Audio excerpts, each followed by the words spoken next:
ሰላም ሰላማችሁ ይብዛ ውድ ተመልካቾቼ። ዛሬ ወሲብ በምንፈጸምበት ጊዜ ከሴት ብልት ስለሚወጣው ድምፅ በተመለከተ አስገራሚ መረጃ እነግራችኋለሁ። ስለዚህ አንደኛ ላይ ለምን ይከሰታል ወይም የመከሰቱ ምክንያት ምንድን ነው? ሁለተኛ ላይ ይህ የሚወጣው ድምፅ ከጤና አንጻር እንዴት ይገለጻል ወይም ከጤና መታወክ ጋር ይገናኛል አይገናኝም የምለውን እናያለን። በሶስተኛ ደረጃው በመጨረሻ ላይ ማቀርብላችሁ ሁላችሁም መስማትና ማወቅ የምትፈልጉት ነገር ነው።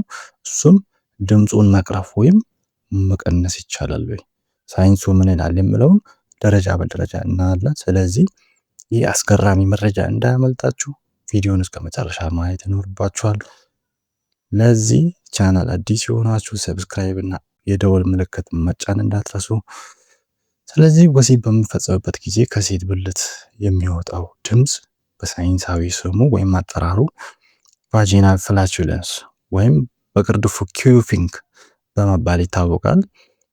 ብዙ ሴቶች የሚያጋጥማቸው የተለመደ አይነት ክስተት ነው። ይህ ጉዳይ ብዙ ጊዜ እፍረት የሚፈጥር ቢሆንም ከጤና መታወክ ጋር የሚገናኝ ሳይሆን ይልቁንስ የፊዚክስ ወይም የአየር መተላለፍ ህግ ነው ወይ ውጤት ነው ማለት ነው።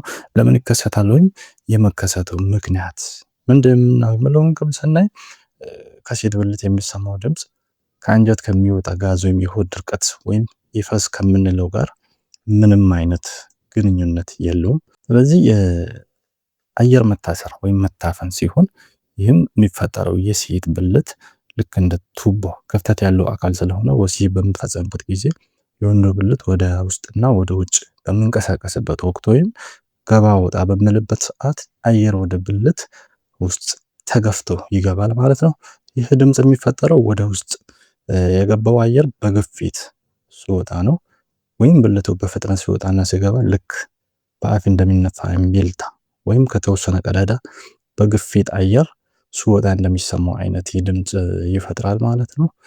ሌላው ደግሞ ያው በወሲብ ሰዓት ከብልት የሚወጣው ፈሳሽ ወይም እርጥበት ከፍ ያለ ወይም በዛ ያለ ከሆነ ድምፅ ያሰማል ማለት ነው። ይህ የብልት ፈሳሽ ወይም እርጥበት ተፈጥሯዊና መቀነስ ወይም ማስቀረት የማንችለው ነገር ነው። ለዚህም አንዳንድ ምክንያቶች አሉ። እሱም አንዳንዴ የአቀማመጥ ወይም የፖዚሽን ሁኔታ፣ አንዳንድ የወሲብ አቀማመጦች ወይም ፖዚሽኖች ለምሳሌ ሴቷ በጉልበቷና በክርኗ የምትደገፍበት ወይም እግሮቿን በሰፊው የምትከፍትበት የወሲብ ፖዚሽን አይነት አየር በቀላሉ እንዲገባ ስለሚያደርግ ይህ ድምፅ የመከሰቱ እድል ይጨምራል ማለት ነው። እዚህ በሁለተኛ ደረጃ ላይ የምናየው ምንድነው? ይህንን ድምፅ እንዴት ይገለጻል የምለው እናያለን። ይህ ክስተት እንግዲህ የሰውነት ተፈጥሯዊ ምላሽ እንጂ የበሽታ ወይም የንጽህና ጉድለት ምልክት አይደለም። አብዛኛው ሴቶች ይህ ሲከሰት የብልቴ ተለጠጠ ወይም ላላ ብሎ ሰፍቶ ነው ብለው ያስባሉ። ነገር ግን ይህ ሙሉ በሙሉ የተሳሳተ ጥርጣሬ ነው። የሴት ብልት ጡንቻዎች የመለጠጥና የማጥበብ ወይም ኤላስቲሲቲ ባህሪ ቢኖራቸው እንኳን ድምፁ መሰማቱ የብልት መለጠጥን አያሳይም።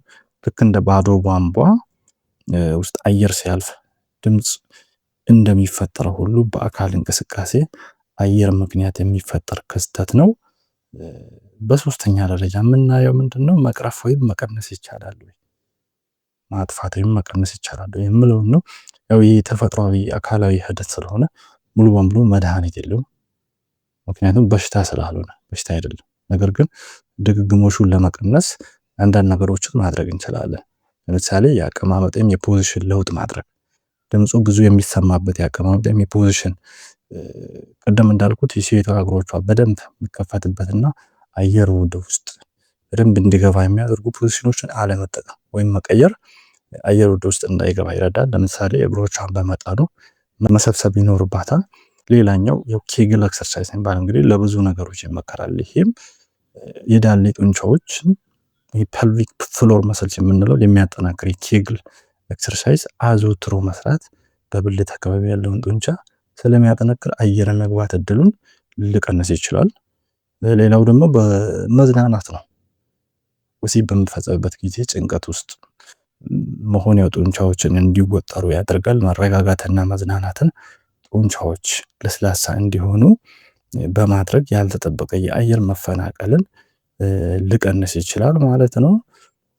በመጨረሻ የምናየው ምንድነው? ያው መቼ ነው ይሄ ድምፅ ሊያሳስበን የሚገባው ወይም መቼ ሐኪም ማማከር አለብን የሚለውን እናያለን። ያው ምንም እንኳን የድምፅ ያው የተለመደ ቢሆንም ለየት ያለ ሁኔታ ወይም ለየት ያለ የጤና ችግር ካጋጠማችሁ ሐኪም ማማከር ይኖርባችኋል። እሱም አንደኛ ላይ ምንድነው? ይሄ መጥፎ ሽታ የሚወጣው አየር በጣም መጥፎ ሽታ ካለው ይህ ኢንፌክሽን ሊሆን ይችላል። ለምሳሌ የባክቴሪያ ወይም የፈንገስ ኢንፌክሽን ምልክት ሊሆን ስለሚችል በጊዜ ቶሎ መታከም ያስፈልጋል ማለት ነው። ሁለተኛ ላይ ህመም ወይም ድምፁ ሲወጣ ህመም የሚሰማት ከሆነ ሴቷ ይሄም ሊያሳስበን የሚገባ ነገር ነው። ቶሎ ሐኪም አማክረን መታከም ያለብን ነገር ነው።